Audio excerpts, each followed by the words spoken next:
दोस्तों, स्क्रीन के ऊपर आपको वर्ल्ड का एक मैप नजर आ रहा है और इस मैप के अंदर यहाँ पे इंडिया है जो मैं लेजर पॉइंटर से हाईलाइट कर रही हूँ। इंडिया के वेस्टर्न हिस्से में आपको यहाँ पे कलर्ड पोर्शन जो है वो नजर आ रहा है। दूसरी तरफ इंडिया के ईस्टर्न हिस्से में भी नॉर्थ ईस्ट से जुड़ा हुआ एक कलर्ड पोर्शन जो है वो आपको नजर आ रहा होगा। Let me zoom in. अगर आप इंडिया के वेस्टर्न हिस्से में देखें तो आपको चांद के आकार का क्रेसेंट शेप का एक रीजन या एरिया जो है वो नजर आ रहा है। इसे हम गोल्डन क्रेसेंट कहते हैं। दूसरी तरफ अगर हम इंडिया के ईस्ट में देखें तो आपको यहाँ पे ट्रायंगल शेप का एक एरिया जो है वो नजर आ रहा है। इसे हम गोल्डन ट्रायंगल कहते हैं। दोस्तों, गोल्डन क्रेसेंट और गोल्डन ट्रायंगल जो है इसके बारे में जानना हमारे लिए बहुत इंपॉर्टेंट है अगर हम इंडिया के जो सिक्योरिटी इश्यूज हैं उनको ठीक से समझना चाहते हैं। स्पेशली इंडिया के अंदर जो ड्रग्स अब्यूज प्लस आतंकवाद जो है उसका जो प्रकोप बढ़ा हुआ है उसको समझने के लिए आपको गोल्डन क्रेसेंट और गोल्डन ट्रायंगल के बारे में जानना बहुत जरूरी है। Welcome to super IAS textbook बुक। आई एम सोनप्रिया एंड दोस्तों, आज हम डिस्कस करेंगे golden crescent and golden triangle के बारे में डिटेल में। देखेंगे हम इसके अंदर आखिर गोल्डन क्रेसेंट और गोल्डन ट्रायंगल क्या है, कैसे इंडिया की सिक्योरिटी से ये जुड़े हुए हैं और इंडिया की सिक्योरिटी को गोल्डन क्रेसेंट और गोल्डन ट्रायंगल जो है वो किस तरीके से अफेक्ट करते हैं। चलिए शुरू करते हैं। गोल्डन क्रेसेंट से शुरुआत करते हैं। इंडिया के वेस्टर्न हिस्से में this is our India and India के पश्चिमी हिस्से में आपको यहाँ पे चांद के आकार का जो ये शेप गोल्डन क्रेसेंट दिखाई दे रहा है, ये वो एरिया है जो ईरान, अफगानिस्तान और पाकिस्तान जो है उसे कवर करता है। ये वो एरिया है ईरान, अफगानिस्तान और पाकिस्तान का जिसके अंदर इलीगली पॉपी कल्टीवेशन होता है, ड्रग का प्रोडक्शन होता है और दुनिया भर के जो देश हैं वहां पे इसकी सप्लाई की जाती है। United Nations office of drugs and crime UNODC के अकॉर्डिंग 2020 में अफगानिस्तान जो है वो दुनिया की अंदर सप्लाई होने वाली हेरोइन का लगभग 75 से 80% हिस्सा जो है उससे सप्लाई कर रहा था। आप यहां पे इन ड्रग ट्रैफिकिंग रूट्स को देख सकते हैं। ये जो जाल है ये पूरे विश्व के अंदर फैला हुआ है। Let me zoom in for you. Iran, Afghanistan और पाकिस्तान के अंदर जो गोल्डन क्रेसेंट है उससे डिफरेंट रूट्स जो हैं वो इंडिया की तरफ, अफ्रीका की तरफ, यूरोप की तरफ, रशिया की तरफ and via western Europe, USA and Canada तक फैली हुई है। आप यहाँ पे कुछ रूट्स जो हैं उन्हें देख सकते हैं। अगर हम यहाँ से देखें तो अफगानिस्तान से सप्लाई होके पाकिस्तान के वाया ये इंडिया के अंदर एंटर करता है, या फिर अफगानिस्तान में प्रोडक्शन होके पाकिस्तान के कराची पोर्ट वगैरह से ये सी के माध्यम से इंडिया के जो डिफरेंट पोर्ट्स हैं, स्पेशली गुजरात के पोर्ट्स, वहां पे लैंड होता है और वहां से फिर ये इंडिया के डिफरेंट पार्ट्स में सप्लाई किया जाता है and via India Sri Lanka, Nepal, China, south east Asia वहां तक भी इसे पहुंचाया जाता है। इंडिया के अलावा अगर हम रूट्स को देखें तो अफगानिस्तान और ईरान से होते हुए टर्की के वाया ये यूरोप जो है वहां तक भी फैला हुआ है। इतना ही नहीं, अफगानिस्तान सेंट्रल एशिया, कैस्पियन सी को क्रॉस करते हुए रशिया, ईस्टर्न यूरोप और वहां से वेस्टर्न यूरोप की तरफ भी ट्रेड रूट्स जो हैं वो उपलब्ध हैं। काबुल से सेंट्रल एशिया होते हुए रशिया के लिए अलग रूट्स भी हैं। यानी कोई भी कॉन्टिनेंट जो है वो इस गोल्डन क्रेसेंट में प्रोड्यूस होने वाले ओपियम, हेरोइन और बाकी जो ड्रग्स हैं उससे बचा नहीं है। अगर हम इंडिया की बात करें तो इंडिया में गोल्डन क्रेसेंट से जो ड्रग्स की सप्लाई है, स्पेशली ओपियम एंड हेरोइन की, वो लैंड वाया प्लस सी रूट दोनों के माध्यम से ही एंटर करता है। आप यहाँ पे एक न्यूज़पेपर का कटआउट देख सकते हैं और ये जो रूट्स यहाँ पे बताई गई हैं कि कैसे अफगानिस्तान ईरान से मुंबई के पोर्ट्स पे ड्रग्स जो हैं वो लैंड करते हैं और यहाँ से डिफरेंट जो पार्ट्स हैं वहां पे इनको पहुंचाया जाता है। इतना ही नहीं, अफगानिस्तान पाकिस्तान होते हुए लैंड के माध्यम से भी, यानी भूमिगत रास्ते से भी इन ड्रग्स को इंडिया के अंदर सप्लाई किया जाता है। बेसिकली इनकी स्मगलिंग होती है, इन्हें चोरी छुपे भारत के अंदर भेजा जाता है। अब ये ड्रग्स जो है वो इंडिया की अगर हम बात करें तो इतनी आसानी से इंडिया के अंदर कैसे पहुंचते हैं, यहाँ पे हमको थोड़ा इंडिया की जो ज्योग्राफी है, इंडिया का जो टेरेन है, इंडिया की जो इंटरनल प्रॉब्लम्स हैं एंड यस उसके नेबरिंग कंट्रीज के अंदर north west plus eastern India के अंदर जो कंडीशंस हैं एंड साउथ ईस्ट एशिया के अंदर जो कंडीशंस हैं उनको समझना बहुत जरूरी है। अगर मैं इंडिया की ज्योग्राफिकल पोजीशन की बात करूं तो इंडिया जो है वो अपने पड़ोसी देशों से लगभग 15,106 किलोमीटर्स की लैंड बॉर्डर शेयर करता है एंड साथ ही साथ में इंडिया की अगर हम कोस्टल बॉर्डर या मैरीटाइम बाउंड्री की बात करें तो वो 7,506 किलोमीटर के आसपास है। सो इंडिया जो है उसकी एक लार्ज मैरीटाइम बाउंड्री है एंड अलोंग विद दिस एक बहुत बड़ी लैंड बाउंड्री जो है वो भी है। You can see over here. अब बॉर्डर शेयर करना नेबर्स के साथ में, ये तो कहा जाता है डेस्टिनी है कि आप अपने दोस्त चुन सकते हैं लेकिन पड़ोसी नहीं। अब कंडीशन क्या है, एक तो इतनी बड़ी बॉर्डर है इंडिया की इन देशों के साथ में, दूसरा ये जो बॉर्डर है ये नदी नालों बड़े बड़े पर्वत पठारों से होके गुजरती है, यानी जो टेरेन है वो काफी डिफिकल्ट है। इतना इजी नहीं है उसको फेंस करना या इन कंट्रीज से एक ऐसी बाउंड्री या एक ऐसी फेंसिंग डेवलप करना जिसे पार करके इस पार उस पार बिना परमिशन ना जाया जा सके। Specially Bangladesh border and Punjab का जो पाकिस्तान के साथ बॉर्डर है उसके वाया। नॉट ओनली दिस, ये जो बॉर्डर प्रॉब्लम्स है हमारे यहाँ पे कि ज्योग्राफी ऐसी है, टेरेन ऐसा है, साथ ही साथ में हमारी जो सिक्योरिटी फोर्सेस होती हैं उनके पास इक्विपमेंट्स की, स्ट्रेंथ की, इनकी भी काफ़ी कमी होती है। इंफ्रास्ट्रक्चर जो बॉटलनेक्स हैं उसके वजह से ये जो मैरीटाइम बाउंड्री है इसके ऊपर नज़र रखना थोड़ा सा टफ है। दो इंडियन गवर्नमेंट जो है उसने स्टेप्स लिए हैं और स्टेप्स लिए जा रहे हैं स्पेशली मुंबई अटैक्स के बाद में, लेकिन फिर भी जो पाकिस्तान के और ईरान के जो पोर्ट्स हैं वहां से इंडिया के अंदर जो स्मगलिंग होती है उसे रोकना थोड़ा ज्यादा डिफिकल्ट है।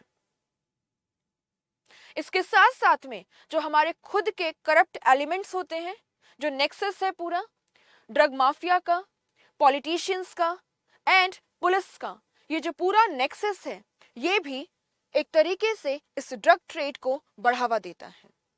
यानी ज्योग्राफिकल बाउंड्री,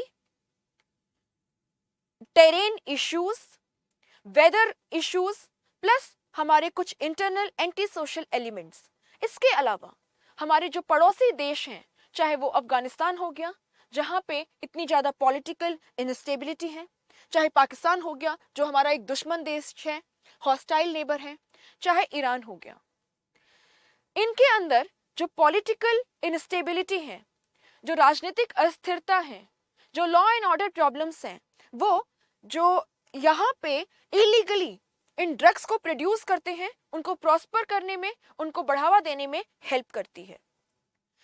दुनिया भर का जो बाजार है उसके अंदर ये ड्रग्स जो हैं ये बहुत बड़ी कीमत पे, बहुत ऊंचे दामों पे बेचे जाते हैं। एक तो वर्ल्ड मार्केट में अच्छा प्राइस मिल रहा है, दूसरा इन कंट्रीज के अंदर political, economic and social conditions ऐसी हैं जो ड्रग्स प्रोड्यूसर्स हैं उनके लिए एकदम परफेक्ट कंडीशंस हैं। इसके अलावा इंडिया के अपने कुछ इश्यूज, इसके वजह से इजीली इंडिया के अंदर गोल्डन क्रेसेंट से जो ड्रग्स हैं उसको सप्लाई किया जाता है। आप यहाँ पे 2021 के सितंबर महीने की एक न्यूज कटआउट देख सकते हैं। गुजरात के मुंद्रा पोर्ट पे 375 करोड़ रुपीस की हेरोइन जो है उसे सीज किया गया था। माना जाता है कि ये जो हेरोइन गुजरात के पोर्ट पे पहुंची, ये वाया कराची पोर्ट आई थी और आगे इसे पंजाब जो है वहां तक पहुंचाना था। आपको पता है कि पंजाब जो है उसके अंदर, हरियाणा जो है उसके अंदर, एंड राजस्थान के कुछ जो बॉर्डर एरियाज हैं, जम्मू एंड कश्मीर के अंदर, इन एरियाज के अंदर ड्रग एब्यूज जो है, जो हमारे यूथ हैं जो ड्रग एडिक्टेड बन गए हैं, वो प्रॉब्लम काफी ज्यादा बड़ी है। और इसके अंदर ये जो गोल्डन क्रेसेंट है और इसके वाया जो ड्रग सप्लाई किया जाता है उसका बहुत बड़ा रोल है। दोस्तों ये तो बात हो गई गोल्डन क्रेसेंट की। अब देखते हैं गोल्डन ट्राइंगल क्या है। Golden triangle, golden triangle India के नॉर्थ ईस्ट की जो स्टेट्स हैं उनसे जुड़ा हुआ वो हिस्सा है जो म्यांमार, लाओस और थाईलैंड जो है उससे गुजरता है। म्यांमार, लाओस एंड थाईलैंड, ये जो एरिया है इसके अंदर भी एक बड़ी भारी मात्रा में पॉपी कल्टीवेशन किया जाता है, ड्रग्स को प्रोड्यूस किया जाता है और उनको नॉर्थ ईस्ट का जो बॉर्डर एरियाज है उनके वाया इंडिया के अंदर स्मगल किया जाता है। गोल्डन ट्रायंगल जो है उसके अंदर आजकल जो सिंथेटिक ड्रग्स हैं जैसे कि मिथेएम्फेटामाइन, ऐसे जो ड्रग्स हैं उनको भी प्रोड्यूस किया जा रहा है। इसके लिए जो रॉ मटेरियल्स इनको चाहिए होता है वो इंडिया के वाया एंड चाइना के वाया यहाँ पे इलीगली लाया जाता है। आपको पता है जैसे कि इंडिया के नॉर्थ वेस्ट में political, social and economic conditions जो हैं वो फर्टाइल ग्राउंड है इन ड्रग प्रोड्यूसर्स के लिए, सेम वैसे ही इंडिया के ईस्टर्न बॉर्डर में म्यांमार के अंदर आप इंस्टेबिलिटी देख लीजिए, थाईलैंड एंड लाओस के अंदर ये जो ड्रग माफियाज हैं जिस तरीके से फ्लरिश करते हैं उसे देख लीजिए। प्लस इंडिया का जो नॉर्थ ईस्टर्न बॉर्डर है ये काफी डिफिकल्ट टेरेन है, इजीली फेंस नहीं किया जा सकता। प्लस बॉर्डर के दोनों ही पार कल्चरल टाइज हैं, so it is not very easy to fence this border in such a manner that it cannot be easily bypassed. North east के अंदर जो हमारे यूथ हैं वो जिस तरीके से ड्रग्स का शिकार हो रहे हैं, उनके अंदर ये ड्रग्स जो है उनको यूज करने के लिए जो सिरिंजेस हैं उसको यूज किया जाता है, कॉमन सिरिंजेस को। एक ड्रग एब्यूसर ने एक सिरिंज से ड्रग्स लिया और सेम सिरिंज जो है वो दूसरा ड्रग एब्यूसर भी यूज करता है और इससे उनके अंदर जो HIV के केसेस हैं वो भी बहुत ज्यादा बढ़ रहे हैं। यानी ये जो ड्रग की प्रॉब्लम है ये एक तरफ से हमारे जो यूथ हैं उनको बर्बाद कर रही है,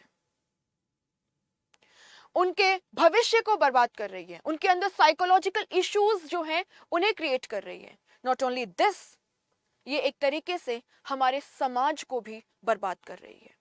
यूथ जो होते हैं वो किसी भी देश का भविष्य होते हैं। अगर आपने इन यूथ को बर्बाद कर दिया, इनको ड्रग एडिक्ट बना दिया, तो आपने एक इनडायरेक्ट वे में एक कंट्री को कमजोर बना दिया। दोस्तों इतना ही नहीं है, not only individual psychological and social implications, golden crescent और गोल्डन ट्रायंगल के वाया जो ड्रग सप्लाई किए जाते हैं, इन ड्रग्स से आने वाला जो पैसा है उसे यूज किया जाता है इलीगली आर्म्स एंड एम्यूनेशन खरीदने में, हथियारों को खरीदने में, और इन हथियारों को यूज किया जाता है इंडिया के अंदर जो इंसर्जेंसी है, चाहे फिर आप वो नॉर्थ ईस्ट देख लो, चाहे आप पंजाब वाला एरिया देख लो। इंसर्जेंसी यानी कुछ सेपरेटिस्ट एलिमेंट्स जो यहाँ के लोगों को भड़काते हैं, हमारी फोर्सेस पे अटैक करते हैं और इंडिया की इंटरनल सिक्योरिटी के लिए एक थ्रेट है, चाहे फिर वो नागा ग्रुप्स हो गए, चाहे मणिपुर के अंदर जो रिबेल ग्रुप्स हैं वो हो गए। नॉट ओनली दिस, टेररिज्म जो है उसके लिए आपको आर्म्स एंड एम्यूनेशन चाहिए होता है टेररिस्ट को बढ़ावा देने के लिए। इन टेररिस्ट को ड्रग एडिक्ट्स बनाया जाता है, इनको आर्म्स एंड एम्यूनेशन सप्लाई किया जाता है, भारी मात्रा में इनके परिवारों को फाइनेंशियल सपोर्ट दिया जाता है। और ये सब पैसा कहां से आता है? इन सब पैसों का एक माध्यम है इलीगल ड्रग ट्रेड, जो गोल्डन क्रेसेंट और गोल्डन ट्रायंगल दोनों के माध्यम से होता है। यानी इंडिया के अंदर इलीगल आर्म्स एंड एम्यूनेशन का ट्रेड, इंसर्जेंसी, टेररिज्म, इन सब के अंदर भी ड्रग इलीगल जो ड्रग ट्रेड है उसका रोल है, यानी golden crescent and golden triangle का एक बड़ा रोल है। आज जब हम डिजिटाइजेशन की बात करते हैं तो बढ़ते हुए इस डिजिटाइजेशन, क्रिप्टो करेंसी एंड जो डार्क वेब है, इनके थ्रू ये जो इलीगल ट्रेड है ड्रग्स के अंदर, ये और ज्यादा बढ़ गया है और भारत के लिए एक इंटरनल सिक्योरिटी थ्रेट के साथ साथ में एक्सटर्नल सिक्योरिटी थ्रेट जो है उसको भी बढ़ावा दे रहा है। समय है इसको रोक दिया जाए, हमारे जो यूथ हैं उन्हें अवेयर किया जाए, ताकि हम ये जो इलीगल ड्रग ट्रेड है इससे और इससे होने वाले हमारी सिक्योरिटी को जो खतरा है उससे अपने देश को बचा पाएं और खुद भी सुरक्षित हो पाएं। Thank you so much. दोस्तों, आशा करती हूं आपको ये जो टॉपिक है अच्छे से समझ में आया होगा। क्या है golden crescent and golden triangle, क्या है इलीगल ड्रग ट्रेड, कैसे golden crescent and golden triangle के वाया दुनिया भर में इलीगल ड्रग्स जो हैं वो सप्लाई किए जाते हैं और इंडिया के यूथ के लिए और इंडिया के सिक्योरिटी के लिए ये कैसे खतरनाक हैं। अगर आप ऐसा ही इंफॉर्मेटिव कंटेंट पढ़ना चाहते हैं तो आप हमारे channel super IAS textbook बुक को सब्सक्राइब करके बेल आइकन को प्रेस कर सकते हैं। एंड यस, अगर आपको वीडियो पसंद आया है तो do share it with your friends and do not forget to like it. अगर आप यूपीएससी सिविल सर्विसेज के प्रिपरेशन के लिए एक वन स्टॉप सोल्यूशन ढूंढ रहे हैं जहां पे एक अफोर्डेबल कॉस्ट पे आपको प्रीलिम्स और मेंस का कॉम्प्रिहेंसिव प्रिपरेशन करवाया जाएगा, आपके general studies, CSET and optional subject का, तो आप हमारे सुपर कोचिंग के कोर्स को सब्सक्राइब कर सकते हैं, जहां पे आपको मिल रहा है 30+ video courses by super teachers, 550+ mock test, 500+ study notes and yes 1000+ daily live classes by experts, and this too at a very nominal cost, only 2500 rupees per month। और आपको ये भी नहीं पे करना, आप चाहें तो कोड यूज कर सकते हैं SON20 एंड आपको इस फीस के ऊपर 20% ऑफ मिल जाएगा।